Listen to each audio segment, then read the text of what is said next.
الحمد لله وحده والصلاة والسلام على من لا نبي بعده وعلى آله وأصحابه وأتباعه الذين اتبعوا هديه. أما بعد فأعوذ بالله من الشيطان الرجيم. بسم الله الرحمن الرحيم. أم يقولون شاعر نتربص به غير المنون قل تربصوا فإني معكم من المتربصين. وقال تعالى نون والقلم وما يسطرون ما أنت بنعمة ربك بمجنون وإن لك لأجرا غير ممنون وإنك لعلى خلق عظيم. صدق الله العظيم. محترم دوستو بزرگوں، اسلام ایک ایسا مذہب ہے کہ اللہ رب العزت نے اس مذہب کو لے کر آدم علیہ السلام سے لے کر ہمارے نبی محمد صلی اللہ علیہ وسلم تک جتنے بھی انبیاء کرام کو اس دنیا میں بھیجا، ان کے لائے ہوئے اسلام مذہب کی مخالفت ضرور ہوئی ہے، اور یہی اس کے حق ہونے کی دلیل ہے۔ حق ہونے کی تو دلائل بہت ہیں، لیکن دلائل میں بہت بڑی دلیل حق ہونے کی، اسلام کے حق ہونے کی یہ ہے کہ اسلام مذہب کی مخالفت میں دوسرے جتنے بھی مذاہب ہیں وہ سارے کے سارے اکٹھے ہو جائیں گے۔ اس سے پتہ چلتا ہے کہ اسلام ایک حق مذہب ہے۔ ہمارے نبی محمد صلی اللہ علیہ وسلم نے جب سے اپنی نبوت کا اعلان کیا، اس وقت سے دو قسم کے حملے اسلام پر اور مسلمانوں پر ہوتے رہے۔ کتنی قسم کے بھائی؟ دو۔ ایک جسمانی اور مالی، دونوں کو ایک ساتھ شمار کرتا ہوں، جسمانی اور مالی۔ دوسرے قسم کا حملہ ہے روحانی، ذہنی۔ نبی کریم صلی اللہ علیہ وسلم کی سیرت کو اٹھا کر دیکھیں گے تو مکہ مکرمہ میں صحابہ کرام رضوان اللہ تعالی علیہم اجمعین پر جو تشدد برتا گیا، جو ظلم ان پر ڈھایا گیا، جسم کو تکلیف، ان کے مال کو لوٹنا، یہ تکالیف بہت عام ہو گئی تھی۔ پہلی قسم کی تکلیفیں، بہت سارے واقعات ہیں، میں ان واقعات کو بیان کرنا نہیں چاہتا ہوں۔ ہم سیرت میں پڑھتے رہتے ہیں، تعلیم میں سنتے رہتے ہیں کہ صحابی کو کتنی تکلیف پہنچائی گئی، حد سے بڑھ کر انسان سوچ بھی نہیں سکتا ہے۔ ایسی تکالیف صحابہ کرام رضوان اللہ علیہم اجمعین کو دی گئی، اور ان کے بعد کی اگر تاریخ میں جائیں تو مختلف ممالک میں اسلام کے نام لیوا مسلمانوں کو، ہمارے نبی محمد صلی اللہ علیہ وسلم کے نام لیوا لوگوں کو روس میں، چیچینیا میں مستقل ایسی تکالیف دی گئی ہے کہ ہم سوچتے ہیں تو ہم کام جاتے ہیں۔ یہ تاریخ رہی ہے۔ یہ پہلی قسم کی تکلیف، پہلی قسم کی مخالفت ہے اسلام کی اور مسلمانوں کی۔ دوسری قسم کی جو مخالفت ہے اسلام اور مسلمانوں کی، وہ ذہنی ہے۔ ان کے دل کو ستایا گیا، ذہنوں کو ستایا گیا، ٹینشن میں ڈالا گیا۔ چنانچہ مکہ مکرمہ میں ولید بن مغیرہ نے سردار کو جمع کیا، وہ خود سردار ہے، اس نے سرداروں کو جمع کیا اور کہا کہ اسلام پھیلتا پھلتا پھولتا جا رہا ہے،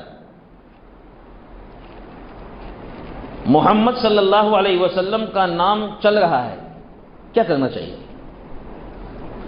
اس وقت مکہ مکرمہ میں حج کا موسم ہے، لوگ وفود کی شکل میں، جماعتوں کی شکل میں دوسری جگہ سے یہاں آئیں گے حج کرنے کے لیے، وہ محمد صلی اللہ علیہ وسلم کی باتوں کو سنیں گے تو ان کی بات مان لیں گے، اس لیے ہم اس چیز کو ہمیں روکنا ہے، اس کی مخالفت کرنا ہے، تو کیا شکل اپنانی چاہیے؟ ایک آدمی نے رائے دی کہ ہم ان کے بارے میں ایسی بات چلائیں کہ یہ آدمی پاگل ہے. تو ولید بن مغیرہ نے کہا نا، ایسی بات نہیں چلا سکتے، ہمارے پاس اس کی کوئی دلیل نہیں ہے. دوسرے نے مشورہ دیا، ہم ان کے بارے میں ایسی بات چلائے کہ یہ شاعر ہے، شعر کہنے والا، جیسے اپنے شعر سے لوگوں کو اپنی طرف مائل کرتا ہے، ایسے یہ آدمی شاعر ہے. ولید بن مغیرہ نے کہا نہ، ایسی بات بھی نہیں چلے گی. کسی نے کہا کاہن ہے، ہم یہ بات چلائیں،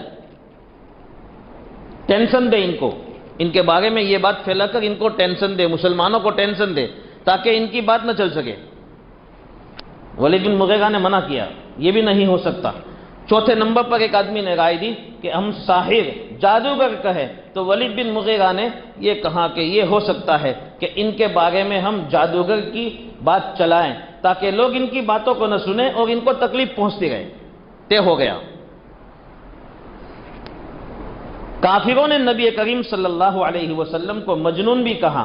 کافروں نے نبی کریم صلی اللہ علیہ وسلم کو کاہن یعنی جس کے پاس جنات ہو، جو اوپر کی خبریں لا کر بتائیں اور وہ پھر لوگوں کو دوسرے 100 جھوٹ ملا کر لوگوں کو وہ خبریں بتائیں. ایک خبر جنات لاتا ہے، 99 خبر وہ خود اپنی جانب سے ملاتا ہے. 99 باتیں جھوٹی ثابت ہوتی ہے، ایک بات جو جنات نے لا کر دی ہے وہ صحیح ثابت ہوتی ہے تو لوگ اس کو سچا مانتے ہیں. اس کو کہتے ہیں کاہن. تو کاہن بھی کسی نے کہا، ذہنی تکلیف دی، ذہنی مخالفت، ٹینشن. کسی نے شاعر کہا، کسی نے مجنون کہا، کسی نے ساحر یعنی جادوگر کہا. مختلف قسم کے الفاظ ہمارے نبی محمد صلی اللہ علیہ وسلم کے بارے میں نقل کیے گئے، کہے گئے، اور ان ساری باتوں کو قرآن نقل کرتا ہے آج بھی. ام یقولون شاعر نتربص به ریب المنون وما انت بنعمت ربک بمجنون. جگہ جگہ پر قرآن کریم نے ان کافروں نے ہمارے نبی محمد صلی اللہ علیہ وسلم کو کیا کیا کہا ہے وہ جگہ جگہ پر قرآن کریم نے نقل بھی کیا ہے. ان دونوں سے مقصود کیا ہے اصل بتانا وہ چاہتا ہوں. جسمانی اور مالی تکلیف دے کر کیا مقصود ہے کافروں کا، ذہنی تکالیف دے کر کافروں کا کیا مقصود ہے. جو ہمارے نبی محمد صلی اللہ علیہ وسلم کے زمانے میں ان دونوں تکالیف کو دیا گیا، ان دونوں قسم کی مخالفت مسلمانوں کی گئی، تو اس مخالفت سے کیا مقصود ہے قرآن کریم نے اس کی طرف اشارہ کیا ہے. قرآن کہتا ہے ام یقولون شاعر نتربص به ریب المنون قل تربصوا فانی معکم من المتربصین. اے نبی جی، یہ کافر یہ کہتے ہیں کہ آپ شاعر ہیں، وہ یہ کہتے ہیں کہ یہ جو شاعر ہے محمد شاعر ہے، ہم انتظار کرتے ہیں کہ ہم اس کی موت آ جائے تاکہ ہم اس کی موت سے اس سے چھٹکارا پالیں. مقصد یہ ہے کہ اسلام دنیا سے مٹ جائے، اسلام پھیلانے والا دنیا سے مٹ جائے، مسلمان دنیا سے مٹ جائے. اس کے لیے دونوں قسم کی مخالفت کی جا رہی ہے. جسمانی تکالیف بھی دی جا رہی ہے، مالی تکالیف بھی دی جا رہی ہے، اور اس کے ساتھ ساتھ ذہنی پریشر ڈالا جا رہا ہے، ذہنی مخالفت کی جا رہی ہے تاکہ لوگ اسلام سے پھر جائے، مرتد ہو جائے. یہ سارے الزامات ہمارے نبی محمد صلی اللہ علیہ وسلم کے اوپر لگائے گئے اسلام کو مٹانے کے لیے. حالانکہ ہم دیکھتے ہیں کہ نبی کریم صلی اللہ علیہ وسلم کی ذات مبارک وہ عالی ذات ہے، وہ اونچی ذات ہے، جس کی ہم تعریف کریں تو کم ہے، تعریف کے الفاظ ہمارے پاس نہیں ہیں. حیا کے اعتبار سے دیکھو، شرم کے اعتبار سے دیکھو تو سب سے زیادہ سخت حیا والے. خود حدیث مبارک میں آتا ہے نبی کریم صلی اللہ علیہ وسلم کے بارے میں اشد حیاء من العذراء فی خدرها، کہ نبی کریم صلی اللہ علیہ وسلم اتنے شرمیلے کہ اس سے زیادہ شرمیل ہے، اس لڑکی سے زیادہ شرمیل ہے جس کی ابھی شادی نہیں ہوئی ہے، وہ اوڑھنی اوڑھے ہوئے، اس جو غیر شادی شدہ لڑکی ہے اس کو کتنی شرم آتی ہے، اس سے زیادہ شرمیل ہے میرے نبی محمد صلی اللہ علیہ وسلم تھے۔ اسی وجہ سے حدیث مبارک میں نبی کریم صلی اللہ علیہ وسلم کے بارے میں آتا ہے کہ وہ جب اپنے کسی بیوی کے گھر میں داخل ہوتے تھے تو اپنے سر کو ڈھانکے ہوئے، نیچی نگاہ کیے ہوئے بیوی کے پاس جاتے تھے، بیوی کے پاس، خود اپنی بیوی ہے، اتنے شرمیلے تھے۔ سخاوت میں دیکھو تو اعلیٰ سخاوت، بات میں سخاوت، علم میں سخاوت، مال میں سخاوت۔ گھر میں دودھ کا پیالہ ہے، دودھ کا پیالہ سخاوت کر دیا، سخی ہے، بہت سخی ہے، جتنا گھر میں تھا سارا قربان کر دیا۔ شجاعت بہادری میں دیکھو تو اعلیٰ درجے کی بہادری، ساری صفات ان میں موجود تھی، اللہ رب العزت نے وہ ساری صفات ان میں دی تھی۔ اس کے باوجود اس وقت کے دشمن ذہنی مخالفت کرتے ہوئے، ذہنی ٹینشن دیتے ہوئے نبی کریم صلی اللہ علیہ وسلم کو بدنام کرتے ہوئے یہ کہتے تھے کہ نبی محمد مجنون ہے، نعوذ باللہ، یہ کہتے تھے کہ محمد نبی جادوگر ہے، یہ کہتے تھے کہ نبی محمد کو مانسک بیماری ہے۔ یہ اس وقت سے چلا رہا ہے، نئی بات نہیں ہے، لیکن ان کے ذہنوں میں جو نبی تھے جن کے بارے میں مانسک بیمار کہتے تھے، اس نبی نے کر کے دکھایا، اللہ نے ان کی مدد کی، نصرت کی۔ 23 سالہ زندگی مبارک ہے، صرف 23 سالہ نبوت کے بعد کی زندگی مبارک صرف 23 سال ہے، لیکن 23 سالہ زندگی مبارک میں اس نبی محمد صلی اللہ علیہ وسلم نے کر کے دکھایا کہ 1.25 لاکھ کا مجمع تیار کر دیا، جو ان کی بات پہ قربان ہے، ان کے ایک لفظ پہ قربان ہے، ان کے ایک حرف پہ قربان ہے، ان کے ایک اشارے پر اپنی جان دینے کے لیے تیار ہے۔ ایسا 1.25 لاکھ کا مجمع میرے نبی محمد صلی اللہ علیہ وسلم نے صرف اور صرف 23 سالہ زندگی میں کر دیا، تیار کیا۔ اگر اس وقت کی سپر پاور طاقت جو روم کی طاقت کہلاتی تھی، 2 سپر پاور طاقت تھی، ایران، فارس جس کو کہتے تھے، اور دوسرے نمبر پر روم، یہ دونوں طاقتیں آپس میں بہت ٹکراتی تھی۔ اس وقت کی سپر پاور طاقتوں میں سے ایک طاقت روم ہے۔ روم کا بادشاہ جس کا نام ہرقل ہے، نبی کریم صلی اللہ علیہ وسلم نے جب اپنا خط مبارک ہرقل کے نام بھیجا، اس نے خط پڑھا تو اس نے معلومات حاصل کرنا چاہا کہ نبی محمد صلی اللہ علیہ وسلم کے بارے میں کچھ معلومات ہو جائے۔ اس نے اپنے ایلچی دوڑا دیے کہ جاؤ یہاں شام میں، روم میں کوئی وہاں عرب کا کوئی آدمی تجارت کرنے کے لیے آیا ہے یا نہیں۔ تو دیکھا تو ابو سفیان کا قافلہ وہاں آیا ہوا تھا تجارت کی غرض سے۔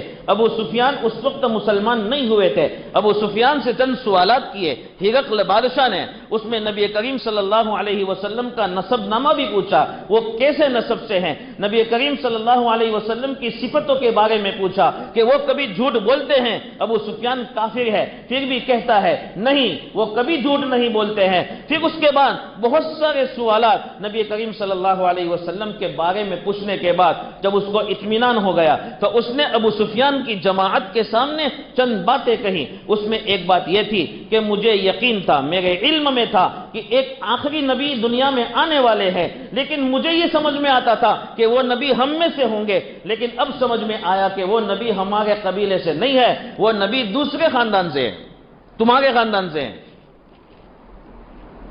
اس کے بعد کا جو جملہ ہے ہرقل بادشاہ کا، سپر پاور طاقت کا بادشاہ ہے، وہ ایک جملہ کہہ رہا ہے، ایک بات کہہ رہا ہے جو سونے کے پانی سے لکھنے کے قابل ہے۔ وہ کیا کہتا ہے؟ لو انی اعلم انی اخلص الیہ لتجشمت لقاءہ، اگر مجھے یقین ہوتا کہ میں وہاں محمد صلی اللہ علیہ وسلم کے پاس میں پہنچنے کا مجھے یقین ہوتا تو میں ضرور کوشش کرتا اس بات کی کہ میں ان کی ملاقات کروں۔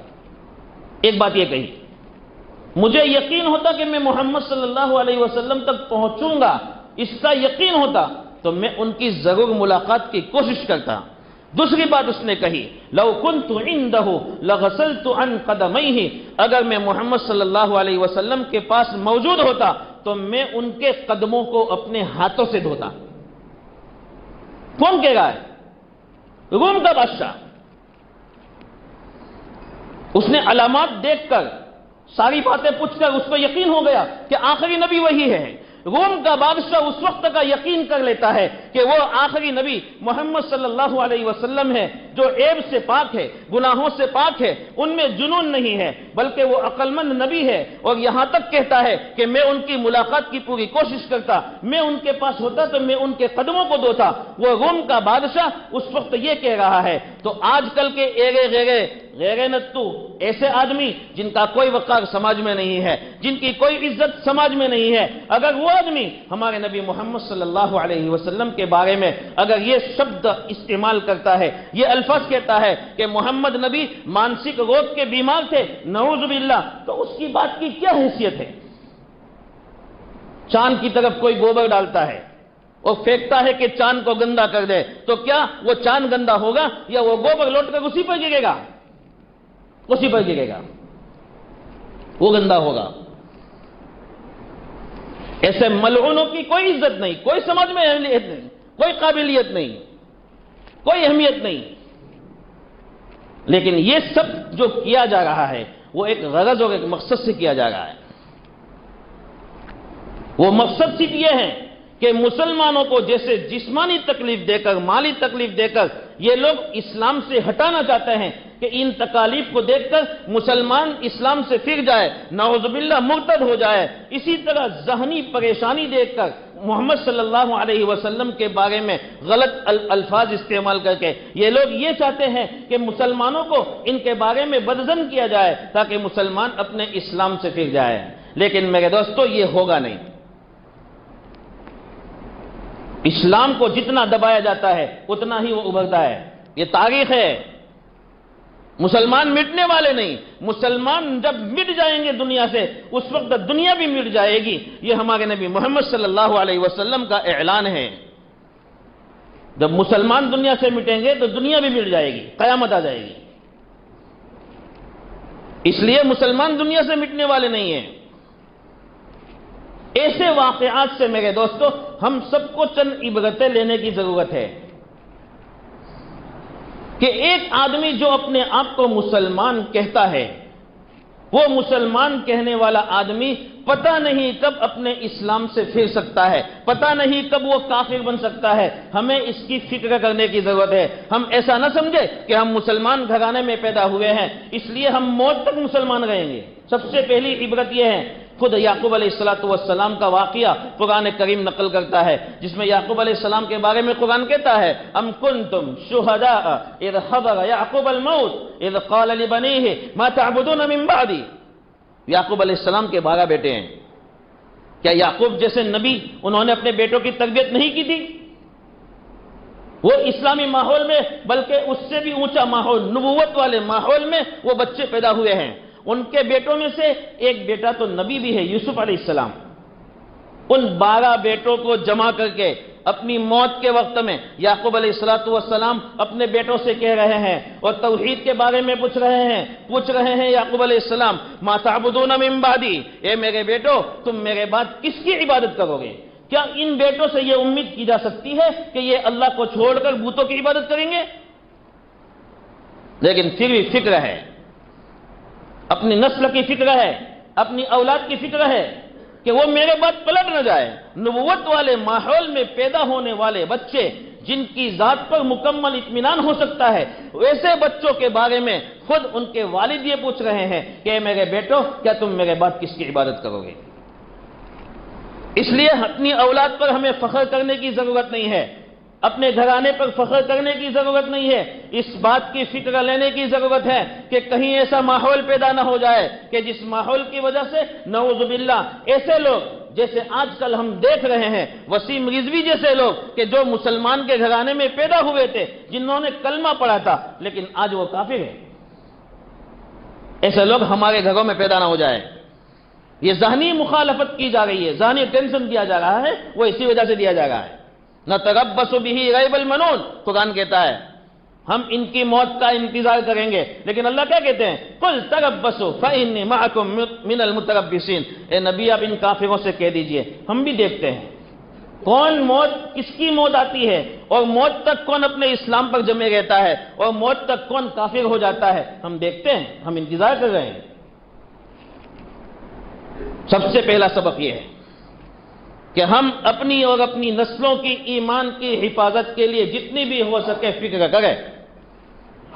اس حفاظت کے لیے جتنے بھی راستے ہیں، دین کے جتنے بھی شعبے ہیں، چاہے وہ تبلیغی جماعت کی شکل میں ہو، چاہے وہ خانقاہ کی شکل میں ہو، چاہے وہ مدارس کی شکل میں ہو، ان تمام شعبوں کی حفاظت کرتے ہوئے ان تمام شعبوں سے اپنے آپ کو جوڑیں. یہ اپنے ایمان کی حفاظت کے شعبے ہیں. ان شعبوں کی بھی حفاظت کریں، کام کی بھی حفاظت کریں، ان کے ساتھ اپنے آپ کو وابستہ کرو. مدارس ہو، تبلیغ کا شعبہ ہو، خانقاہ کا شعبہ ہو، یہ ساری محنتیں اس لیے ہیں. اس سے انشاءاللہ ہمارا ایمان محفوظ رہے گا. دوسری عبرت لینے کی جو ضرورت ہے، دوسری چیز جو عبرت لینے کی ضرورت ہے وہ یہ ہے میرے دوستو، آج وسیم رضوی کا جو انٹرویو دیکھ لیجئے، اس انٹرویو کے نیچے جو کمنٹ ہوتی ہے، لوگ اپنا اپنا وچار بیان کرتے ہیں. ان وچاروں کو پڑھیے، اس سے پتہ چلے گا کہ لوگوں کے ذہن کتنے بدل گئے ہیں. غیر مسلموں کو پتہ نہیں ہے کہ وہ نبی کون سے نبی تھے، ان کی کیا کیا صفات تھی، ان کے اس دنیا میں آنے سے خون بہنا کتنا رک گیا.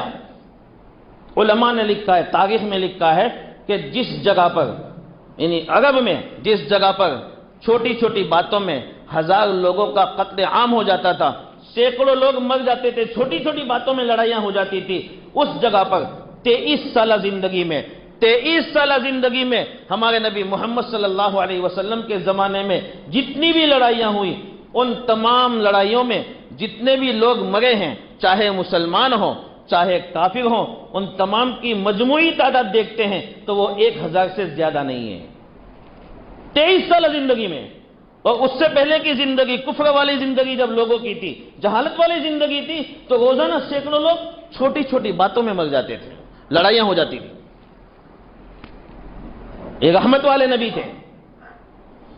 اس لیے ان کمنٹ میں دیکھنے سے پتا چلتا ہے کہ لوگوں تک، ابھی تک لوگوں تک، دنیا میں بسنے والے انسانوں تک ہمارے نبی محمد صلی اللہ علیہ وسلم کا صحیح پریچے ہی نہیں ہوا ہے، صحیح تعارف نہیں ہوا ہے، ان کی سیرت ان تک پہنچی نہیں ہے. صحیح سیرت پہنچانے کی ضرورت ہے.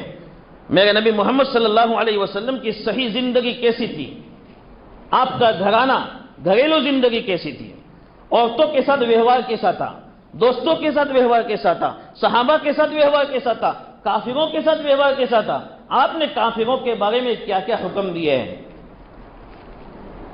یہ سیرت طیبہ، پاک سیرت، پاک زندگی، وہ امت تک پہنچانے کی ضرورت ہے، تاکہ ان کے بارے میں ان کو پتا چل جائے کہ وہ نبی کیسے رحمت والے نبی تھے، وہ نبی کیسے محبت والے نبی تھے، جنہوں نے دنیا میں آ کر محبتیں پھیلائی ہے، نفرتیں نہیں پھیلائی، محبتیں پھیلائی ہے. پتا چلے، اس کی ضرورت ہے. اس لیے یہ بھی ایک عبرت لینے کا مقام ہے کہ ہم سیرت کا خود مطالعہ کریں، نبی کی زندگی کا مطالعہ کریں، لوگوں تک سیرت کو پہنچائیں، نبی کی زندگی کو پہنچائیں. جہاں سفر کر رہے ہو، ساتھ میں ٹرین میں بیٹھ کے، بس میں بیٹھ کے، تو اپنے پاس کوئی اس طرح کا بندہ موجود ہو، ہمارا برادر وطن موجود ہو، ان کے سامنے نبی کی سیرت کی بات کی جائے، اللہ کے رسول کی خاص عادتوں کا بیان کیا جائے، آپ کی رحمت کا تذکرہ کیا جائے، آپ کی محبت کا تذکرہ کیا جائے. تیسرے نمبر پر میرے دوستو، جس کی سب سے زیادہ کمی محسوس ہو رہی ہے وہ یہ ہے کہ ہم خود ہمارے نبی محمد صلی اللہ علیہ وسلم کی سیرت پر چلنے والے بنے. یہ سب سے زیادہ کمی ہے. اگر آج ہمارا نوجوان طبقہ اپنے سر کے بالوں کو، جسم پر پہنے ہوئے کپڑوں کو، اپنے پاؤں کو، سر سے لے کر پاؤں کو، جتنا بھی مکمل ڈھانچہ ہے، اس ڈھانچے کو اگر نبی کریم صلی اللہ علیہ وسلم کے ڈھانچے کے مطابق بنا دے گا تو انشاءاللہ ان کی سیرت خود بخود لوگوں کے سامنے آتی چلی جائے گی. اپنے اخلاق کو سدھار لے گا. ان کی سیرت خود نبی کریم صلی اللہ علیہ وسلم کی سیرت دنیا میں رہنے والے انسانوں کے سامنے آتی جائے گی. اور ایک بات ہے، آخری بات، ہم دیکھتے ہیں دنیا میں آج بھی اگر ہم خبریں سنتے ہیں تو پتہ چلتا ہے کہ دنیا میں جتنے بھی ممالک ہیں، انگریز ممالک ہو، یورپ ممالک ہو، افریقن ممالک ہو، ان سارے ممالک کا جائزہ لیتے ہیں تو میرے دوستو ایک بات کا ضرور پتہ چلتا ہے کہ ان سارے ممالک میں جتنے بھی لوگ آج مسلمان ہو رہے ہیں ان کی تعداد سب دھرم والوں سے زیادہ ہو گئی. جو دھرم چینج کرتے ہیں، مذہب چینج کرتے ہیں، بہت سارے مذہب ہیں، ان میں اسلام کو قبول کرنے والے لوگ، کفر سے اسلام میں داخل ہونے والے لوگ، آج نبی کریم صلی اللہ علیہ وسلم کو 1442 سے زیادہ سال ہو گئے ہیں ان کی ہجرت کے. اتنے سالوں کے بعد بھی اگر نبی میں کوئی نقص اور کمزوری ہوتی تو کیا اسلام کو ماننے والے، نبی کو ماننے والے کم ہوتے یا زیادہ ہوتے؟ وہ اگر مانسک روگ کے شکار ہوتے تو نبی کے فالوورز زیادہ ہوتے یا کم ہوتے؟ آج تک کسی کو پتہ نہیں چلا. یہ پہلا آدمی ہے جس نے یہ کہہ دیا کہ وہ مانسک روگ کے بیمار تھے. فالوور زیادہ ہیں، ان کو فالو کرنے والے لوگ زیادہ بڑھ گئے ہیں، اسلام کو قبول کرنے والے لوگ زیادہ بڑھ گئے ہیں. یہ سب سے بڑی اس بات کی دلیل ہے کہ اسلام حق مذہب ہے. اس لیے میرے دوستوں، میری تینوں باتیں، سب سے پہلی بات تو میں نے کہی اپنے نسل کی ایمان کی حفاظت کی فکر کرو. دوسرے نمبر پر یہ کہ ہم اللہ کے رسول کی سیرت کو دنیا میں پھیلائیں. تیسرے نمبر پر اپنی خود ذات کو نبی کریم صلی اللہ علیہ وسلم کی سیرت پر ڈھالیں. یہ تینوں باتیں ہمیں لینے کی ضرورت ہے. اللہ تعالی ہم سب کو عمل کرنے کی توفیق عطا فرمائے.